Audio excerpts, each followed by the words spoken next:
Today, on Energy Contact, our physical self is just frozen energy, just a field of energy moving upwards through a field of gravity moving downwards. And those are the materials from which we create ourselves. Today, we're going to find out specifically how you do that, and specifically what it is you construct, and what it has to do with your aura and your chakras. So, create a comfortable place to sit back for the next half hour, because that's what we're manifesting right now on Energy Contact.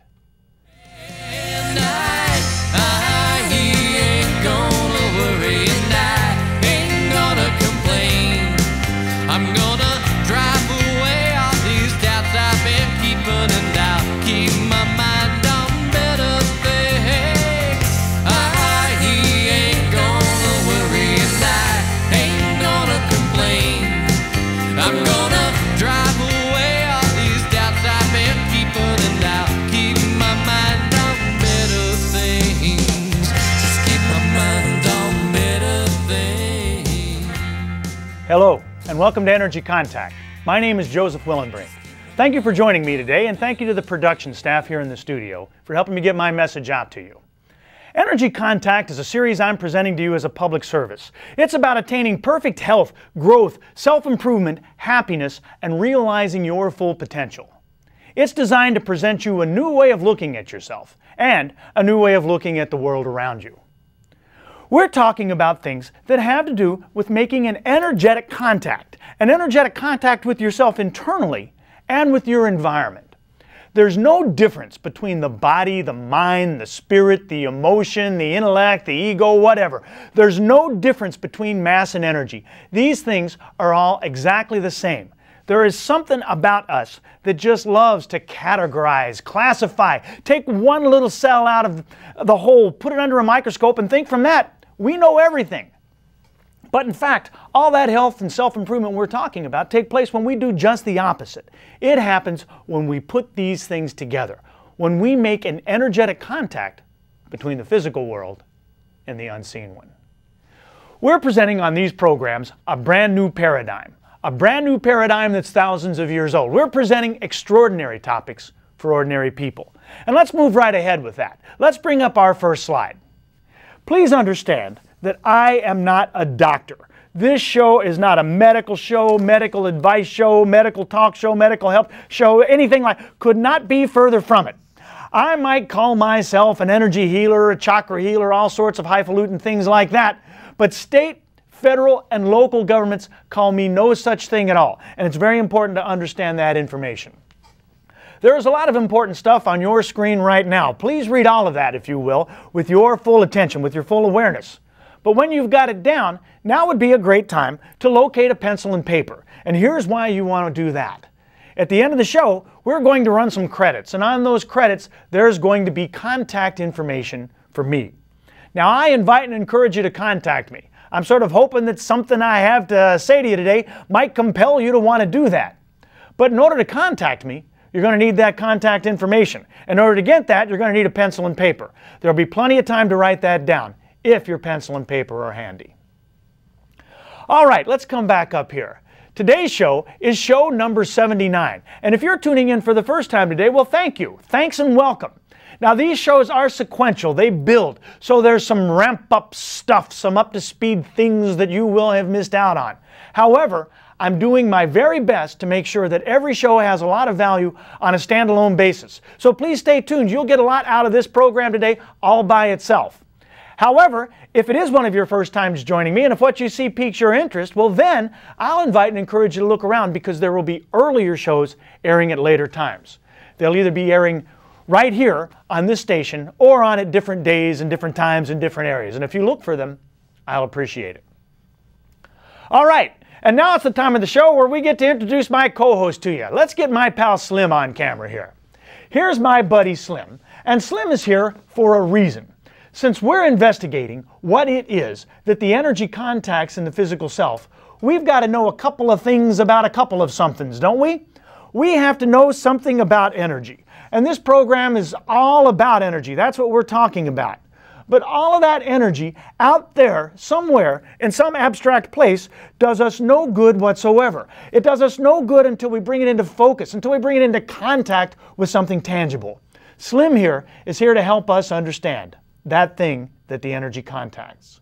Remember, a body without energy is just a corpse. And energy without a body, well, it might be a lot of cool things, but none of them are human. All right, let's move forward. Previously on Energy Contact, we have been looking at your chakras and your aura. Invisible things. And we have seen that what is visible and what is invisible have absolutely nothing to do with what is real and what is unreal. Matter doesn't matter. It's just a projection, an optical illusion. It's a hologram. It's that energetic world of wavelengths and frequencies and forces and vibrations. That's all that's important. That's all that's real. That is, in fact, what this physical body is a hologram of. Now, we've seen for a long time on Energy Contact how gravity falls down, how energy falls up, and how entropy, falls apart. Or in other words, how we in this physical world will keep falling down until we hit the earth. And then we'll either bounce back or shatter. Now, all this sea of directional forces that we're swimming around in then, all of that stuff affects our aura, which is a wave in itself, and it affects them. And so we've been looking at our aura in some detail. And we've seen, in fact, that we really don't have an aura. We have a series of subtle bodies, layers, sheaths, layers like an onion. We've got 6 of them. Now, some people can see these subtle bodies. But, see or not, we're still trying to discern which of these layers is real, if any of them, and which are unreal. Now, what we have seen is that in this real world, there's really just one thing. One pure white light. And all of the other appearances, everything that appears to be different, is just that light through a prism. But even though there is just one thing, this physical world appears to be set up in dualities, pairs. We spoke a while ago back about those raga deveshas, those attractions and repulsions that we either seem to be running for or running away from. And then recently, we became Chinese, and we started looking at yin and yang. Well, call it what you will. Our job is to transcend. And the degree to which we do that determines a lot about our success here in this world of our physical bodies. Now, we've seen that the 7 main chakras in us have a one-to-one correspondence with our 7 bodies. That one physical body and the 6 subtle ones. And another thing that we've seen is real is that invisible body intellect. We've seen how those things we were always taught in school, they were brain things. Those things that give us thought, reason, recall, memory, logic, intelligence, intellect, all those things are in fact in every cell of us, every atom of us. They permeate us. They saturate us. Your body is just an unreal physical projection of that body intellect, made in its image and likeness, and made that way on purpose. There's nothing at all random about it. And so today, we want to continue in our journey to understand the real stuff, to look at the details of your aura and your chakras, to introduce you to somebody that you really ought to know by now. And so, in doing that, in looking at that aura and chakras, we want to see what they have to do with the fact that it is difficult, if not completely impossible, to be a happy person, a healthy person, a well-adjusted person, anything like that, until and unless we can promote the flow of invisible energy through our physical selves. We want to see in practical terms how that upward flow of energy not only affects and builds and constructs our physical selves, but how the real stuff we talk about turns into this physical stuff in the first place. We want to take the false and misleading feeling of randomness out of the equation to determine what are the consequences of inhibiting flows and what are the rewards of promoting them. Now, over the next number of episodes, we're going to look at your chakras in detail, one by one. But for today, we're just interested in the connection between your external layers, your internal chakras, and all those vectors, all those energy forces flowing around in you in all those different directions. And we're still just barely scratching the surface of that. But even this new understanding is not the goal. The goal is to get to what all this aura chakra business has to do with your health, your growth, your happiness, your self-improvement, and realizing your full potential. That's the goal. The chakras at an intellectual level are not important. And yet, we're coming to an intellectual understanding of them. So today what we're doing is we're going to go pretty abstractly into some Eastern philosophy, theory about how we got here in the first place. Because you can't really understand the world of chakras and auras until you understand the big picture into which they fit. Now, even though energy falls up, I'm going to do my best to keep things as down to earth as possible today as we go through this. But if you're a geek like I am, you might want to get your pencil and paper ready because there's going to be some notes that could be taken. We're in the process of understanding esoteric things analytically. We're looking at mysticism through scientific eyes. And while that's a very worthwhile exercise to do, please bear in mind that to some extent we're categorizing and classifying, and that's dangerous territory here on Energy Contact. An intellectual academic knowledge of all this data without an internalized feel of what it means and what it means to you will take you away from your goal rather than towards it. All right, so plenty to do today, but first we've reached the part of the show where we get to take a break for a minute. We've arrived at the place where we get to take our virtual field trip, our journey in our mind's eye. And for today's field trip, imagine that you are at the movies. Imagine we go together and we're watching a suspense thriller, and it's a very good one, and it's so lifelike that it pulls you right into the story, and your heart races when the suspenseful parts come up. And really, from the opening credits, you just seem to have developed a deep emotional attachment for the characters in this thing, for the plot, for the outcome of the story. Now, I'm enjoying the show, but I'm not so deeply into it all as you are. And so at one of the scariest moments, I just tap you on the shoulder to get some of that popcorn you're holding on to, and you jump about a mile high. I shock you back into the theater. But the film is so compelling that just moments after that, you're back into the story again. You're back into the screen. Now, a couple minutes later, something else happens. Something goes wrong in the theater with the projector or whatever, and the house lights come up. Now, the image, the movie, has frozen on the screen. But you know what? You can't really tell. Because with the house lights up, the screen has just faded. There's nothing there that you can see. And once again, you are out of the fiction on the screen and back in to what is ostensibly the fiction in your seat. Now soon they've got it all back together again. The movie resumes and immediately you're back into it again. Let's fast forward a few hours. Later that evening, the movie is still sort of playing around in your mind, and you're still amazed at how real everything seems. Hold that thought. On Energy Contact, we have been practicing yogis, haven't we? And our job as yogis is to take energy from the base of the earth, bring it up along our Sushumna Nadis, which is a path parallel to our spine or close to our spine, to bring it up, take it up through our crown chakra and offer it to heaven. That's very much in line with the Chinese theory that we've looked at recently, the Chinese concept of yin and yang. According to that, when we bring this earth energy, this yin energy, all the way up to heaven, up here to the territory of yang, we transcend our captivity to the whole universe of yin and yang. Or, back in yogic terms, when we bring Shakti, or Kundalini Shakti, all the way up to meet Shiva, we have transcended those pairs of opposites, those Ragadveshas that we like to talk about around here. The Ragadveshas are pairs too. They exist in a world of yin and yang. So the story is the same. There's only one story, in fact. Let's go from here right to our chakras in our aura. We've seen that we really don't have an aura, do we? What we call an aura is really a group of things the old yogis called sheaths, subtle bodies. And we have seven. Well, we have 7 bodies in total, 1 physical one, and 6 more subtle ones. And we can envision them as being in layers, concentric layers like an onion. And we can imagine their appearance being very much like the wavy lines down a road on a hot day.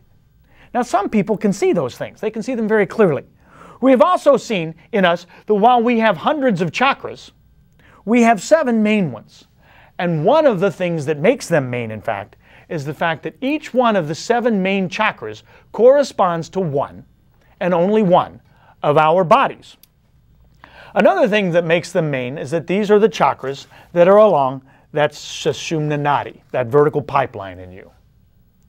All right, let's take this information and go back and reinvestigate that one-to-one correspondence. Let's bring up a slide.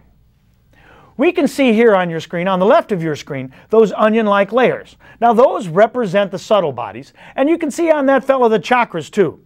You can also see how the 7 main chakras and the 7 main bodies are so intrinsically entwined. There are names for those bodies, and the names are descriptive of what they do. Now on the other side of your screen there is a more schematic representation of your chakras. And you'll notice from that the middle 5 of those chakras have a front and a back, and they point out horizontally, parallel to the earth and parallel to each other.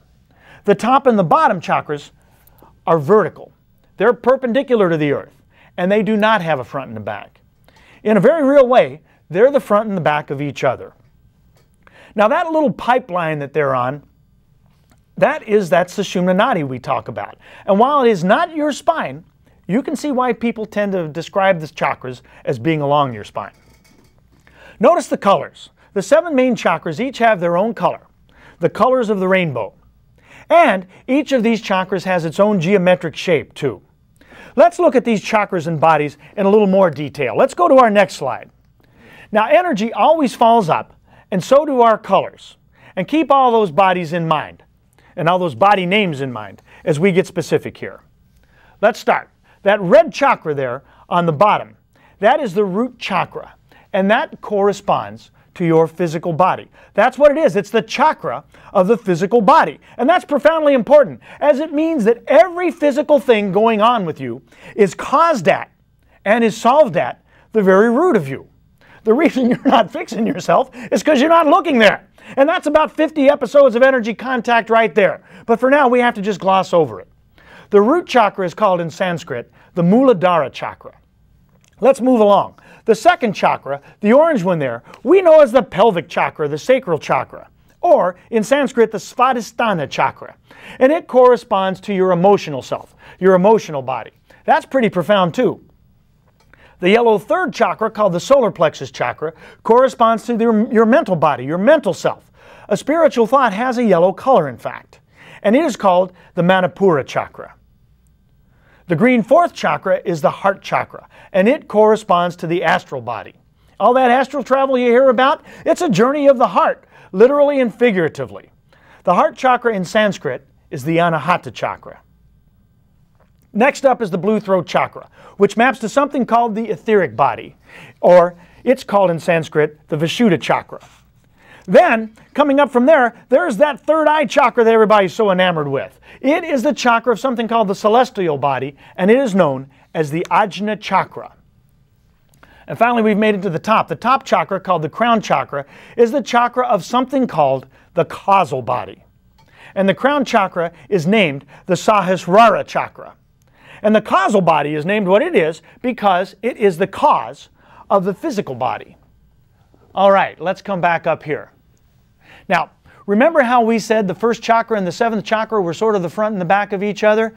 Now you begin to see how that works. You see, the root chakra is the chakra of everything that has to do with our physical body. And the seventh chakra, the crown chakra, has to do with the energetic reasons that we even have a physical body. So, I've been mentioning the first and second chakras in this context for a while now, just running by it. But we want to take a closer look at that now. And in doing so, we will see the beginnings of how you built your physical self. So hang on here. We're about to get into a lot of abstract theory. Take it as food for thought. There's no absolute dogma here on Energy Contact. And I'm going to keep it very simple. I'm going to simplify. So you Vedic scholars out there, you guys are going to have to cut me a little slack. Ready? Here goes. Of our 7 main bodies that we've just been looking at, yogic scriptures focus on 3 of them. They mainly talk about 3 of them. The physical body, which is the body that belongs to the root chakra. the astral body, which corresponds to the heart chakra, and the causal body, the body of the crown chakra. We're going to focus on them too for a minute, because they are going to reveal to us how the invisible energy that we really are congeals into this physical body, that we really are not. And it all begins with a couple of things called Purusha and Prakriti. Now really, in the universe there's just one thing. Everything else is just an illusion. It's a projection. It's just like the appearance of colors when you shine the pure white light through the prism. For now, we're going to call this one thing Purusha. And we can think of it as pure consciousness. It's invisible. It's all pervasive, like a gas or a vapor. It permeates everything, the exact same way that your body intellect permeates every little bit of you. And now, while this Purusha is everything, and while it is unmanifest in the physical sense, it shines out into something called Prakriti. And Prakriti then, which comes from the Purusha, is, in a working sense, the source of all physical matter. Yogis can think of it as Maya, if you know that word. Scientists can think about it as that primordial ooze that you hear scientists talking about from time to time. Now, just so that you can see these words, let's bring up a slide of that for a second. This Purusha, as pure consciousness, is pure existence, pure knowledge, and pure bliss. The yogis have a word for that too. It's called Satchidananda. Now, you can think of this Purusha as, the way they put it so poetically, the infinite ocean of bliss. It is made up, as an ocean, of a seemingly infinite number of droplets. Now, those droplets, in this analogy, constitute you and I. That's what we are. We're just drops. But that's not a bad deal, really, because every drop of the ocean is just as much ocean as any other drop. All right, let's come back up here. Now, that's where that causal body comes in, the body of the crown chakra. It is even referred to as the bliss sheath. You can think of the causal body as our most basic element, and it is composed completely and exclusively of this Satchidananda, just a bunch of bliss. And like the particles of light we saw back, it has some of the behavioral properties of mass, even though it is not. Now, this causal body, it's unmanifest though, and in very real ways, it is more basic than even energy itself. The causal body itself does not create physical existence. To do that, we have to convert that energy into something manifest, into something manifestable. So, like those Russian nesting dolls we like to talk about here, we'll open this causal body and we'll find another body. From the causal body springs forth something called the astral body, the body of the heart. Now, the causal body is much more subtle than the astral body, which means it's even more vapory than the astral body. But it provides all of the operating oomph that the astral body needs. And the astral body is still a whole lot more subtle than this physical body. But you can sort of think of that astral body as being like a ghost. And while it's not literally the case, you can think of it as having astral nerves and astral bones and astral organs and things like that. It's sort of a template for the physical body, a gelatin mold into which our physical selves are poured. This astral body is sort of the pivot man of the three main bodies. It's mediating between pure consciousness somewhere up there and temporal existence somewhere down here. All of the actions take place in the physical body from the prompting of this astral body. And so we've come up and discovered something. That's where the body intellect is. The body intellect resides as part and parcel of the astral body. And we could go on for that for another 50 episodes too. But for now, we're just going to run past it real quick. Let's get back to that astral body. This astral body, which is not quite yet manifest, and which sprang forth from the causal body, from it springs forth another body, the physical one. And metaphysically, the physical body is really just made up of air and old rotting food. And if you think about it, what else is there? but we know that a body without energy is a corpse. So the energy to animate us comes from the astral body, which comes from the causal body, which comes directly from that Purusha, that ocean of bliss. Directions of flows at this point, the gravity downs and the energy's up and all that stuff, they don't matter because we're not in physical space. There is no physical space. What matters is what the energy contacts. And now you know something about the thing that's doing the contacting. And what it contacts, of course, is the physical us. But wait, the physical isn't us. There is no physical us. There's no astral or causal us either. Getting pretty trippy here. All right, somewhere in the intersection of all of this stuff is another something that we'll call the soul, the Atman. And this is where the concept, such as it exists, of individuality comes in. And so, the physical body then, the purpose that it serves, is it is the main gate for approaching the soul. And now you know why yogis who preach the meaningless of the physical existence, the meaninglessness of it, why they exercise. Now this soul, while it's not the causal body, they're sort of stuck to each other. They sort of operate similarly. And so you can see that the more we attempt to categorize and classify, the more these things just want to jumble together. The energy to attain the bliss of the causal self, or the soul for that matter, must come from getting this energy up through the gate of the body, through these chakras that tend to crimp off the flow, and out here, out the crown up here. So of all the main components of us, the only ones we need to concern ourselves with are the physical body and the root chakra. And then maybe much later, we'll get to the heart, and maybe much later, we'll get to the brain.